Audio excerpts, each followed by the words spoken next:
भी आपको breaking news देते चले कि अफगान हुकाम औची हरकतों पर उतर आए हैं। पीआईए के तैयारे को काबुल एयरपोर्ट पर परवाज से रोक दिया गया। अहम खबर है जिससे बोल न्यूज आपको आगाह कर रहा है कि तैयारे को वापस पाकिस्तान आने की इजाजत नहीं दी जा रही। आपको ये भी बताएं कि काबुल से इस्लामाबाद की परवाज में 162 मुसाफिर सवार हैं और अफगान हुकाम जहाज से लोगों को उतरने भी नहीं दे रहे। पीआईए के तैयारे को छोटा रनवे इस्तेमाल करने की हिदायत कर दी गई है। अनवर अब्बास से मजीद तफसीलात जानेंगे। अनवर बताएगा, काबुल हुकाम की जानिब से इस तरह की हरकतें की जा रही हैं, ताज़ा तरीन सूरत हाल क्या है?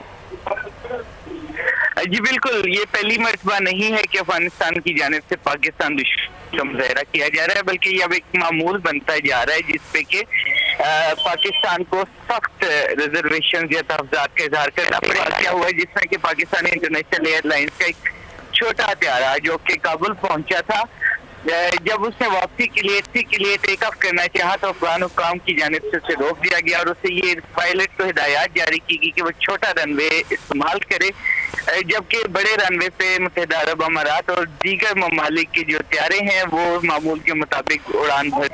और इस वक्त जो है तकरीबन 150 के करीब पाकिस्तानी मुसाफरीन जो हैं जिन्होंने कि इस्लामाबाद में आना है, जिसमें पाकिस्तान, अफगानिस्तान और दीगर ममालिक के मुसाफिर शामिल हैं, वो इस त्यारे में बैठे इंतजार कर रहे हैं और काफी देर हुआ है और इसको वापस बड़े रनवे को इस्तेमाल करके उड़ान भरने की इजाजत नहीं दी जा रही। ठीक है, छोटा रनवे इस्तेमाल करने का कहा गया है पाकिस्तानी तैयारे को और अफगान हुकाम की जानिब से इस तरह की ओछी हरकतें पहले भी देखने में आती रही। एक मरतबा फिर से अफगानिस्तान की जानिब से यह हरकत की गई है कि पाकिस्तानी तैयारे को वहां से टेक ऑफ करने की इजाजत नहीं दी जा रही है। 162 अफराद उसके अंदर सवार है।